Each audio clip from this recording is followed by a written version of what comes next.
Depuis que nous avons découvert la notion de module en OCaml, donc de module lié à une unité de compilation, c'est-à-dire en gros un namespace, on n'a vu qu'une seule possibilité de profondeur pour ce namespace, pour ce module, c'est-à-dire qu'on a un fichier, un module, et c'est tout. OCaml, je vous propose ce qu'on appelle le langage de module, qui est un petit add-on à Caml, qui est complètement intégré, donc vous ne faites pas de problème là-dessus, qui va vous permettre de définir des sous-modules à un module. Et c'est là où je vous disais en introduction de cette journée qu'on allait pouvoir faire du bien à notre TOC, à notre OCD, de pouvoir tout ranger dans des petites boîtes bien propres, avec des petites étiquettes, et les trier par couleur, toute la par taille, tout ce qu'on voudra. Eh bien, ça va devenir une réalité grâce au langage de module. Alors, pour commencer, je vous propose un exemple tout bateau sur un module véhicule, que nous allons détailler ensemble.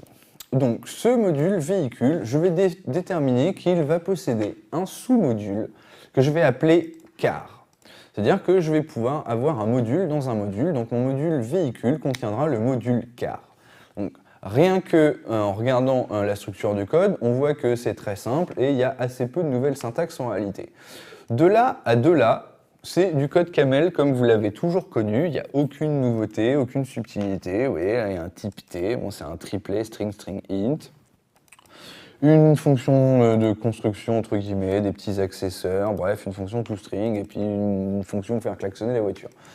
Rien d'extraordinaire. Par contre, ce qui est un peu plus intéressant, c'est ici, j'attire votre attention sur cette première ligne, la déclaration d'un nouveau module au sein de mon module véhicule, à savoir le module car. Donc la syntaxe, vous la voyez, elle est absolument transcendante, c'est-à-dire que je vais utiliser le mot-clé module, donc c'est un nouveau mot-clé que vous ne connaissez pas encore, qui va permettre de déclarer un nouveau module. Et ici, le nom de ce module, donc, que j'ai décidé d'appeler car. Donc faites bien attention, on est en train de parler de module, c'est-à-dire que la première lettre de l'identifiant du module doit forcément être une majuscule. Le tout suivi du signe égal, et ensuite nous allons définir ce que nous appelons une structure. Donc une structure est un bloc qui est introduit par une paire de mots-clés, le mot-clé struct pour ouvrir et le mot-clé end pour fermer. Et entre les deux, eh bien, tout simplement la définition de votre module, de votre structure, comme vous voulez. Donc rien d'intéressant ici, vous voyez, je vous l'ai dit, ici c'est du code Caml simple, c'est juste que maintenant dans mon module véhicule, j'ai un module car. Donc si on regarde le main qui va avec, sans surprise, on va se rendre compte que si je veux faire référence au module car, eh bien je fais véhicule.car. Et si je veux faire référence à n'importe quoi qui se trouve dans le module car, je vais faire véhicule.car, ce que j'ai besoin. Alors par exemple, je pourrais créer une nouvelle voiture, donc je pourrais dire que ma construction, là, elle prend un nom, une couleur et un nombre de sièges. C'est un exemple formidable. Donc on va faire une nouvelle Clio bleue, qui a donc 4 places. Je ne sais pas si les Clio ont vraiment 4 places, c'est un exemple. Donc ça me fait une liaison donc, sur mon type T, donc ici, comme tout est public, tout est exporté, puisque je n'ai pas écrit encore de fichier .mli. Eh bien, on a tout simplement un triplet, string int. Donc ici, on va jouer le jeu, on va l'utiliser avec les fonctions qui sont fournies dans le module. Donc si je voulais accéder à la valeur, le nom de ma voiture, eh bien, je fais un véhicule.car.getName, donc cette fonction-là, un véhicule.car.getName. Même pour la couleur et le nombre de sièges. Bon, après, si je veux récupérer une version string de mon type, je vais pouvoir faire un toString sur ma valeur ici. Donc, je vais récupérer une chaîne de caractères.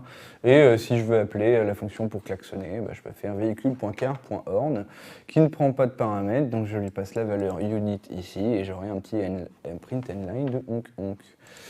Donc, allons-y. On va compiler tout ça pour s'en convaincre.